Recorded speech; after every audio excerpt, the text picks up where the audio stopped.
오늘 함께 나누실 말씀은 요한복음 2장 1절에서 12절까지 말씀입니다. 말씀을 읽겠습니다.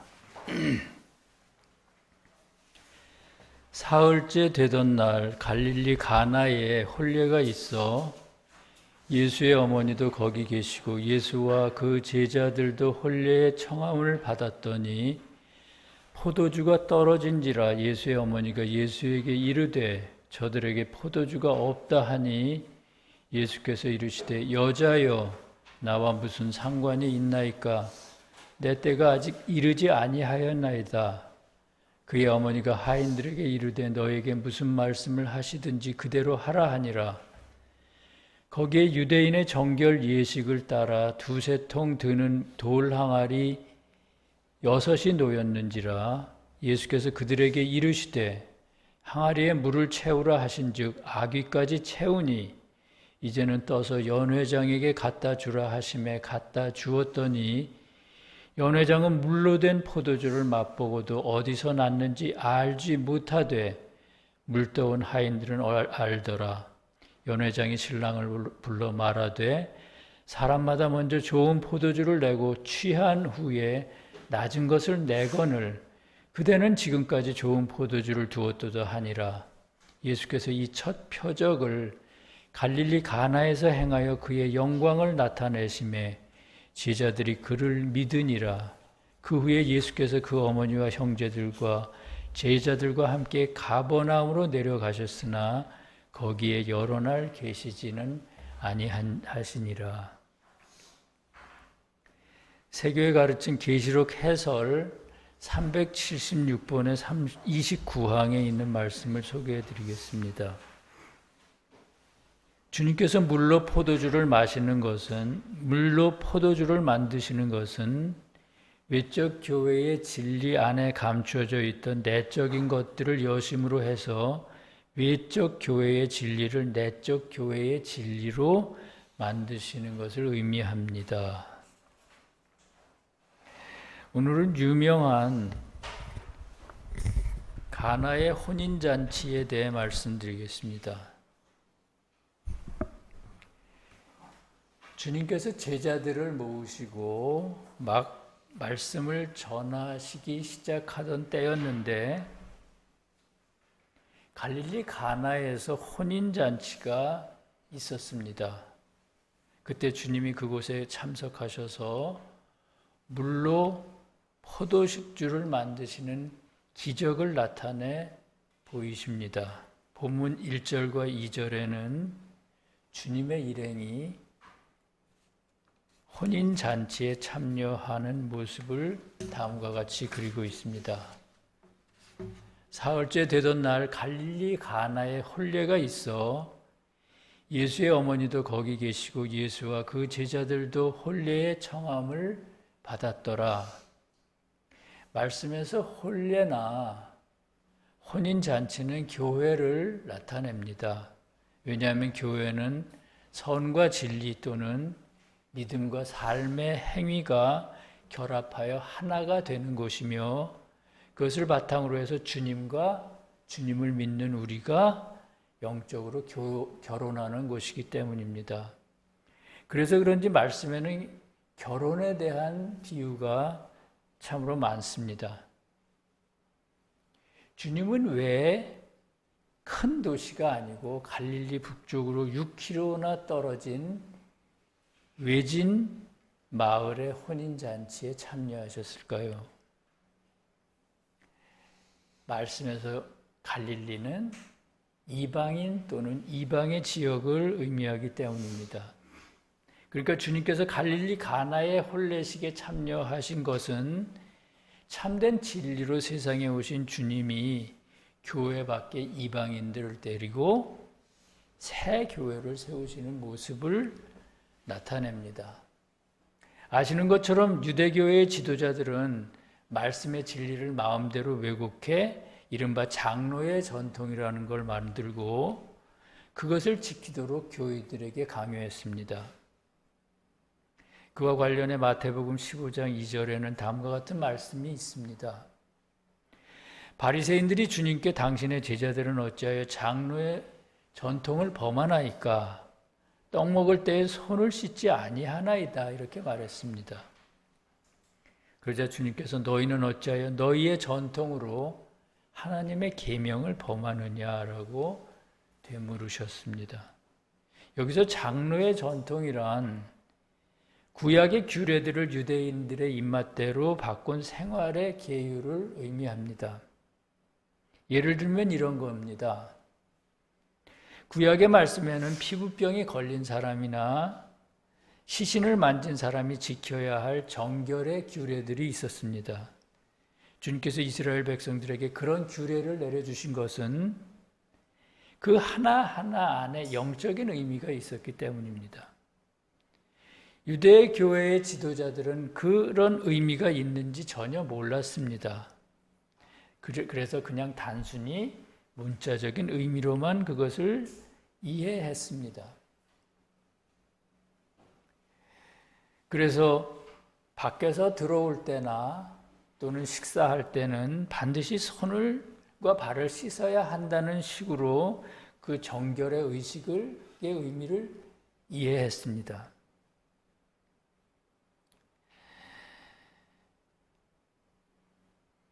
유대 교회의 지도자들이 그런 식으로 말씀의 영적 의미를 자연적으로 모두 바꿔버렸기 때문에 그 결과 유대교회 사람들은 말씀을 통해 주님을 만날 수가 없었고요. 구원받을 수도 없게 되었습니다. 주님이 세상에 오신 것은 바로 그 때문입니다. 유대교회와 같이 낡고 부패한 교회를 폐하시고 새로운 교회를 세우시기 위해서입니다. 그렇다면 주님은 왜 이방인, 교회 밖의 사람들을 데리고 새로운 교회를 세우려 하실까요? 그 이유는 교회 안에는 주님을 인정하고 받아들이는 사람이 거의 없었기 때문입니다. 그것이 주님이 갈릴리 가나의 혼인잔치에 참여하신 이유입니다. 갈릴리는 영적으로 이방인들을 뜻하기 때문이죠. 그런데 혼인잔치 중에 포도주가 떨어졌습니다. 본문 3절과 4절에는 그 상황을 다음과 같이 기술합니다. 포도주가 떨어진지라 예수의 어머니가 예수에게 이르되 저들에게 포도주가 없다 하니 예수께서 이르시되 여자여 나와 무슨 상관이 있나이까 내 때가 아직 이르지 아니하였나이다 이렇게 말씀하십니다. 마리아가 주님께 급히 다가와 포도주가 떨어졌다고 말했습니다.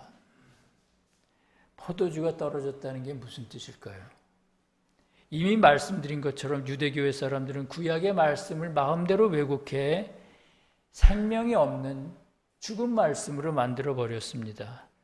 그런데도 사람들은 그것을 진리로 알고 믿었는데 개중에는 그 교리가 잘못되었음을 느끼는 사람들이 있었습니다. 그들은 마치 기울어져 가는 배에서 탈출하듯 낡은 교회를 떠나 참된 진리를 찾아 나섭니다. 예수의 어머니가 주님께 포도주를 구하는 것은 바로 그런 것입니다. 거짓된 마지막 때, 그러니까 교회의 마지막 때 거짓된 교리의 회의를 느끼는 사람들이 참된 진리를 찾아 나서는 모습인 것입니다. 왜냐하면 말씀에서 포도주는 참된 진리를 뜻하고요. 어머니는 진리에 대한 애정을 뜻하기 때문입니다. 마리아의 말을 들으신 주님께서 여자여 나와 무슨 상관이 있나이까 내 때가 아직 이르지 아니하였나이다 이렇게 말씀하셨습니다. 주님께서 마리아에게 여자라고 부르셨습니다. 주님은 왜 그렇게 부르셨을까요? 왜 어머니에게 여자여라고 부르셨을까요?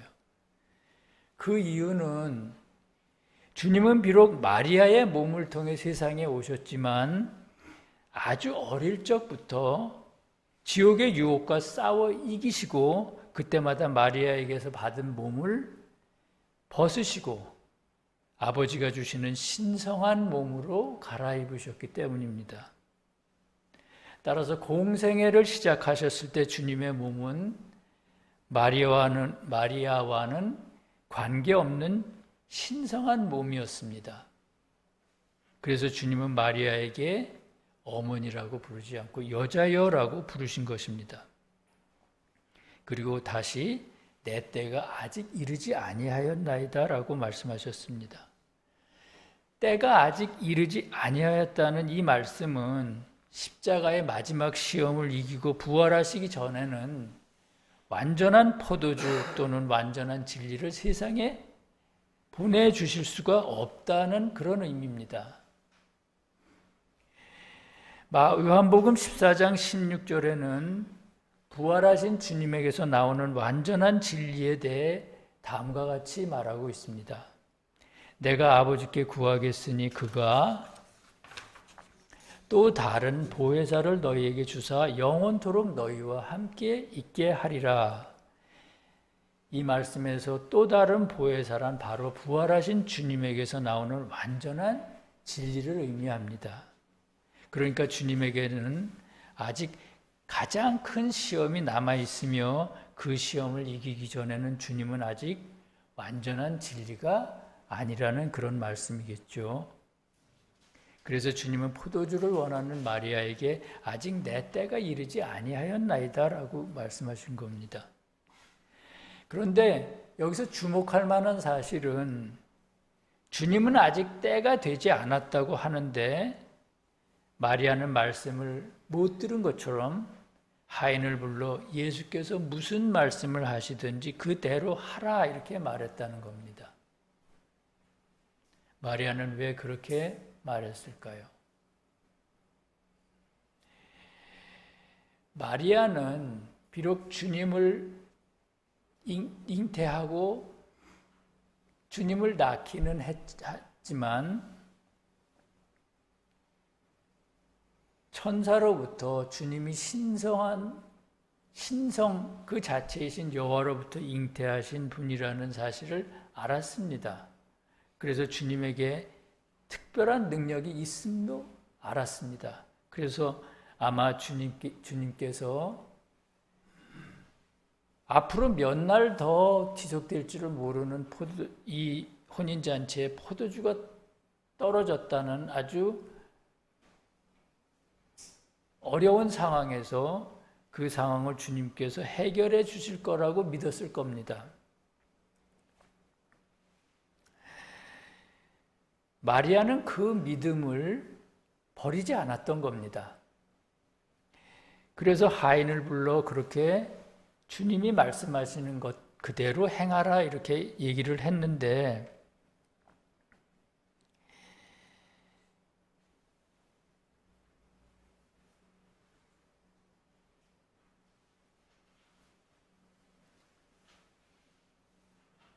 여기서 우리가 알아야 할 것은 주님이 때를 기다리시는 것처럼 우리 인간에게도 참된 진리를 받을 때가 있다는 사실입니다.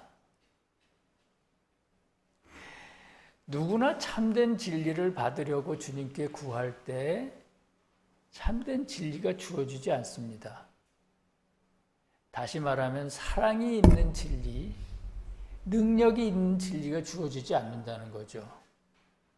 그것은 우리가 어려운 가운데 또는 시험 가운데 주님께 간절히 기도를 하는데도 주님께서 그것을 이루어 주시지 않는다는 사실로 잘 알 수가 있습니다. 많은 분들이 그런 경험을 가지고 계시죠.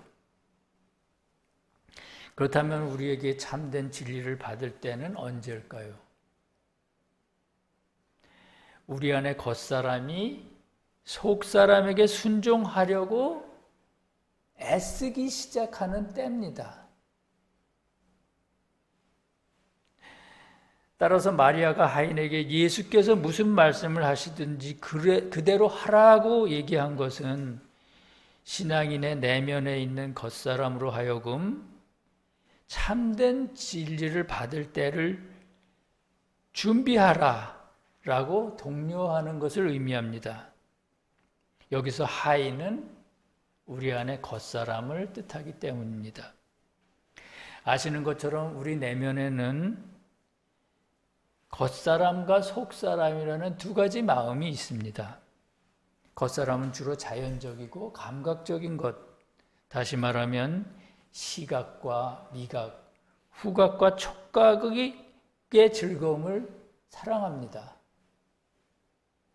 그에 비해 속사람은 주님과 주님의 나라를 사랑합니다. 따라서 영적인 사람으로 되려면 겉사람은 마땅히 속사람을 섬기는 하인이 되어야만 합니다. 주님의 영화의 가정에서 십자가의 시험이 마지막 고비였던 것처럼 신앙인들도 거듭나는 과정에서 중요한 고비가 있는데 그것이 바로 겉사람이 속사람에게 복종하는 상태가 되는 것입니다. 그 상태가 될 때 주님께서는 비로소 우리 각 사람 안에서 포도주의 기적을 일으키십니다. 물을 가지고 포도주를 만드는 기적을 일으키신다는 거죠. 왜냐하면 겉사람이 속사람을 향해서 순종하고 섬기는 그런 자세가 되기 전에는 주님께서 아무리 좋은 포도주를 우리에게 주신다고 하더라도 좋은 줄도 모르거니와 오히려 더럽힐 수 있기 때문입니다. 그렇다면 주님은 어떻게 우리 안에서 물을 가지고 포도주를 만드시는 기적을 일으키실까요? 그것에 대해 살펴보겠습니다. 잔치집에는 유대교회의 전통에 따라 정결 예식을 위한 물 항아리 6개가 있었습니다. 주님께서 하인들에게 일단 그 항아리 안에 물을 가득 채우라고 명령하십니다. 그리고 물이 다 차자 그것을 떠서 잔치를 주관하는 연회장에게 갖다 주라고 말씀하셨습니다.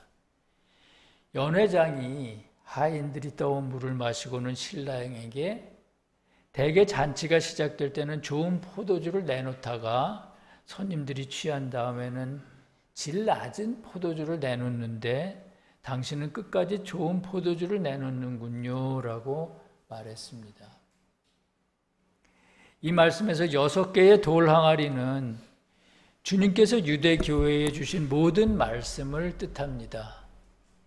왜냐하면 6이라는 수는 모든 것을 나타내는 숫자 12의 약수로 12와 같이 모든 것을 의미하기 때문이죠.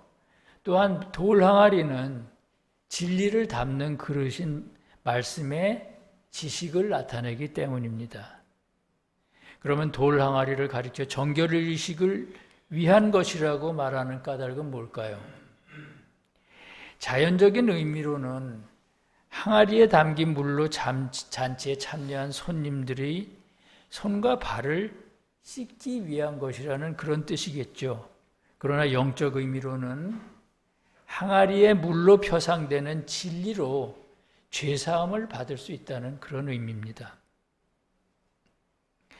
그런데 지금 6개의 돌 항아리에는 포도주가 하나도 남아있지를 않았습니다. 그것은 유대교의 교리 안에 참된 진리가 조금도 남아있지 않음을 뜻합니다.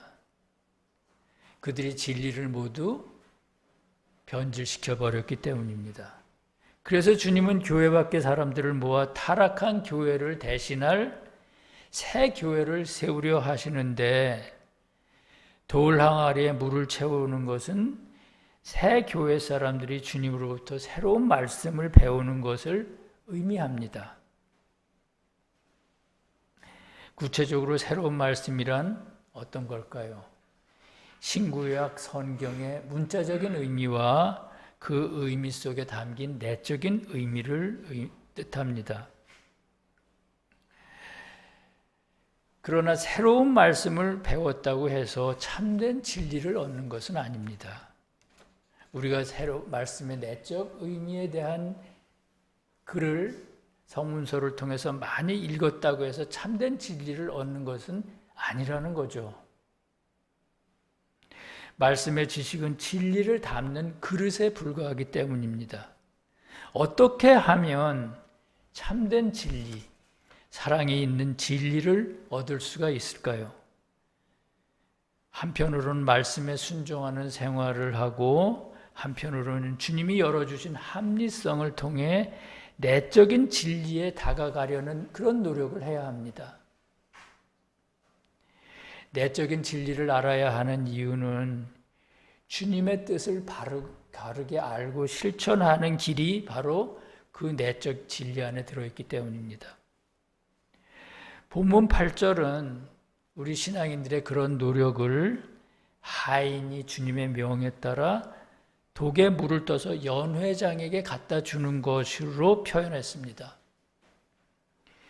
연회장의 자연적인 의미는 혼인잔치에 포도주와 음식을 공급하는 일을 모두 관장하는 그런 사람입니다. 그러나 영적 의미로 연회장은 신앙인 각자에게 열려있는 합리성을 뜻합니다. 왜냐하면 속사람 안에 계신 주님은 속사람과 겉사람 사이에 있는 합리성을 통해 겉사람에게 선과 진리를 공급하시기 때문입니다.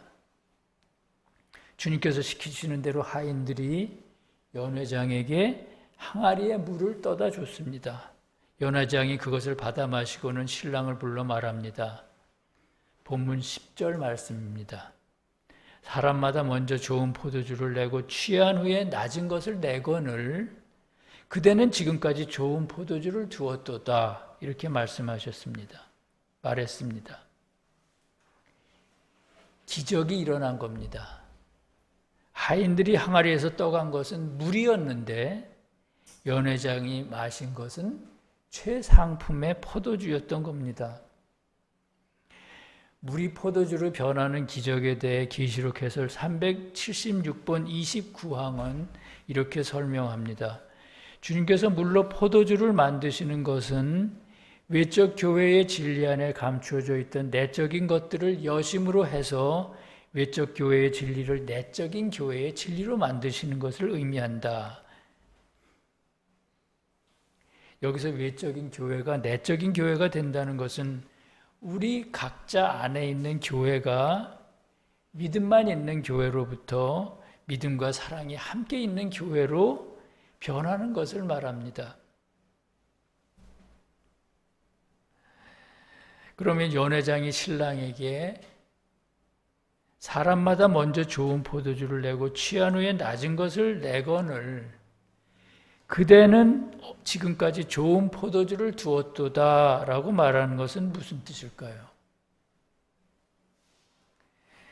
그동안 인류의 역사 속에 존재했던 모든 교회들이 처음에는 선과 진리 또는 믿음과 사랑이 함께 있는 교회로 시작하여 마지막에는 사랑은 없고 믿음만 있는 교회로 끝났는데 마지막 때 주님이 세우시는 새 교회는 처음부터 끝까지 영원히 믿음과 사랑이 함께 있는 그런 교회라는 뜻입니다. 새 교회는 처음부터 끝까지 영원히 믿음과 사랑이 함께 있는 교회인 까닭은 뭘까요? 계시록에서 하늘에서 내려오는 새 예루살렘으로 표현되는 마지막 새 교회는 부활하신 주님으로부터 나오는 완전하고 신성한 진리가 다스리는 교회이기 때문입니다. 그러므로 다시는 무너지지 않는 영원한 교회인 겁니다. 사랑하는 성도 여러분, 오늘 말씀을 배우면서 개인적으로는 주님의 제자라고 하면서 진정한 제자가 되지 못하고 방황했던 많은 시간들을 떠올렸습니다. 세교회인들 중에는 말씀에 대해서는 많이 알고 있는데 삶은 그대로인 사람들이 많습니다. 주님께서는 그 이유를 각자에게 있는 돌 항아리 안에 물만 가득하고 포도주는 없기 때문이라고 말씀하십니다. 다시 말하면 말씀의 지식만 있고 진정한 진리, 즉 사랑이 있는 진리가 없다는 것입니다. 신앙인들이 그런 상태에 있을 때는 삶의 간단한 문제들조차 해결하지 못하고 힘들어합니다. 낙심하여 믿음을 포기하는 경우도 있습니다. 말씀의 지식은 그냥 지식일 뿐이어서 아무런 힘이 없습니다. 그럼에도 불구하고 말씀의 지식은 꼭 필요한 것입니다. 그것이 있어야만 그 속에 진리를 담을 수 있기 때문입니다.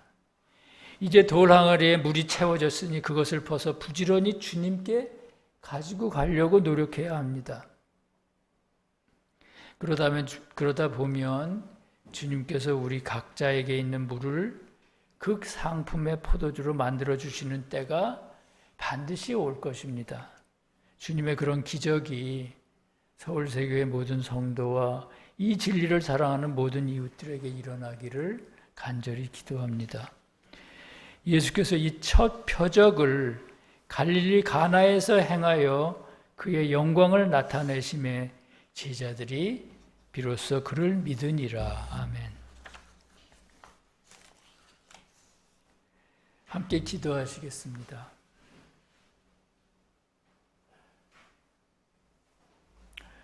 사랑의 주님 감사합니다.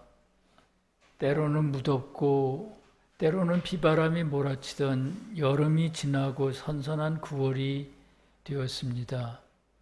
주님의 질서가 한치의 오차도 없이 움직임을 보면서 경외심을 가지게 됩니다.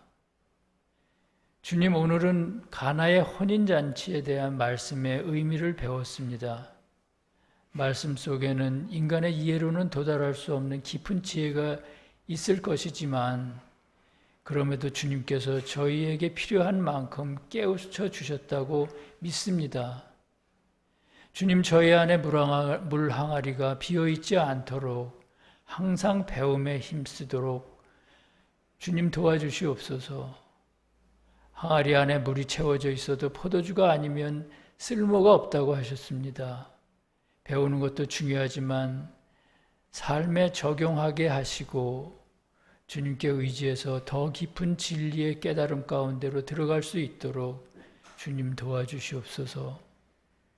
주님께서 각자의 물 항아리 안에 가득 담긴 물을 포도주로 만들어 주실 때 더 이상 시험에서 넘어지는 일도 없고 늘 기쁨으로 주님을 찬송하고 영광을 돌리는 그런 나날이 될 것이라고 믿습니다.